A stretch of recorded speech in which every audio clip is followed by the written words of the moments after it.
सत्ता के वादे जितने चमकदार होते हैं, सच्चाई उतनी ही अंधेरी होती है। नमस्कार, मेरा नाम है पायल चौधरी और आप सभी का स्वागत है तर्कवाद में।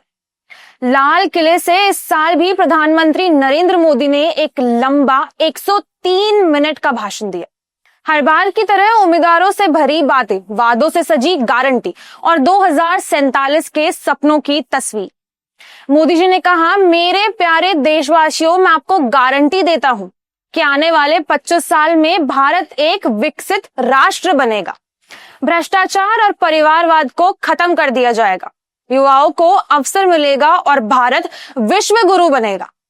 लेकिन सवाल है, क्या भाषणों और गारंटियों से ही देश बदला करता है? और अगर भ्रष्टाचार सचमुच खत्म हो गया है, तो आज देश का युवा सड़कों पर क्या कर रहा है? एसएससी, रेलवे और अन्य प्रतियोगिता परीक्षाओं में पेपर लीक होना और अब तो रोजमर्रा की खबर बन चुकी है। ये लाखों छात्रों ने दिन रात पढ़ाई करी, परिवारों ने कर्ज लेकर बच्चों को पढ़ाई करवाई, लेकिन नतीजा क्या? Paper leak. 2024 में कितनी परीक्षाएं कैंसिल हो चुकी और हर बार सरकार कहती है जांच होगी, लेकिन जांच कभी नतीजे तक पहुंचती ही नहीं है। यही है हमारा नया भारत, जहां युवाओं का सपना सिर्फ राख बनकर उड़ता जाता है।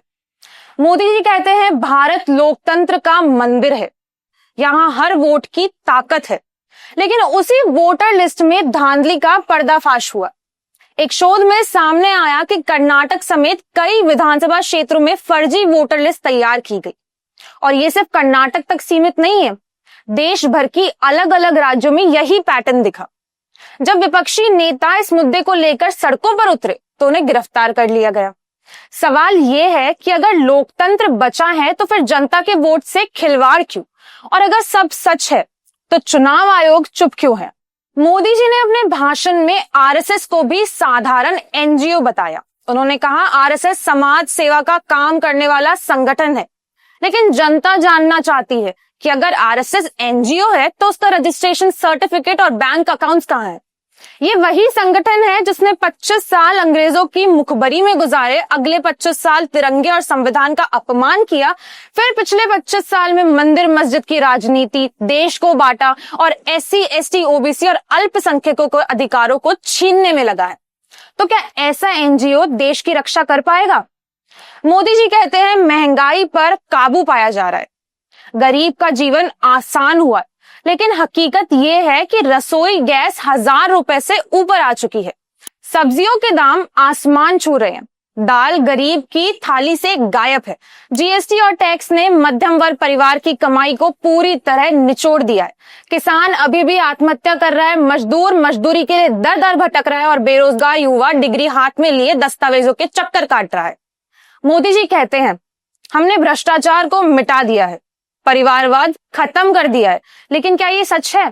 भ्रष्टाचार की सबसे बड़ी मिसाल आज सरकार के अपने मंत्रालयों और एजेंसियों में दिखती है। चुनावी बॉन्ड्स घोटाले से लेकर अरबों के घोटालों में लिप्त उद्योगपति सरकार की गोद में बैठे हैं। परिवारवाद खत्म करने का दावा करने वाले खुद उसी पार्टी में बैठे हैं जहां टिकट देने का पैमान रिश्तेदारी है। तो किसी बेवकूफ बनाया जा रहा है, संविधान को या हम आम जनता को? मोदी जी कहते हैं, मैं चौकीदार हूं, लेकिन चौकीदार किसका है?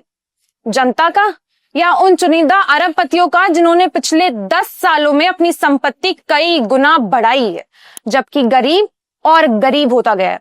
अगर चौकीदार सच में जनता के होते तो पेट्रोल, डीजल, एलपीजी, बिजली, टोल टैक्स जैसी चीजों पर जनता की जेब खाली क्यों होती?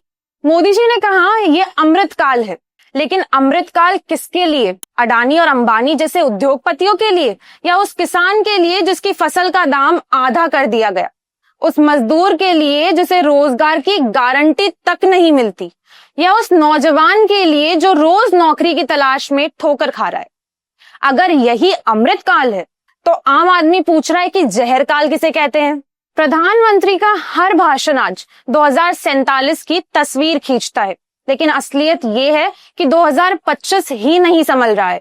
बेरोजगारी रिकॉर्ड स्तर पर है, महंगाई बेलगाम है, संविधान और संस्थाएं दबाव में है और जनता के सवाल पूछने पर आवाज को दबा दिया जाता है। मोदी जी कहते हैं, मैं गारंटी देता हूं, लेकिन अब जनता कह रही है कि असली गारंटी तो हमारी है और हमारे वोट की होनी चाहिए। और जब वोटर लिस्ट ही फर्जीवाड़े से भरी है तो लोकतंत्र किस बात की गारंटी लेता है और लोकतंत्र किस गारंटी पर खड़ा है। इसी के साथ आज का एपिसोड यहीं खत्म करते हैं। हमारे साथ बने रहिए, लाइक करना ना भूले, शेयर करें, सब्सक्राइब करें। धन्यवाद।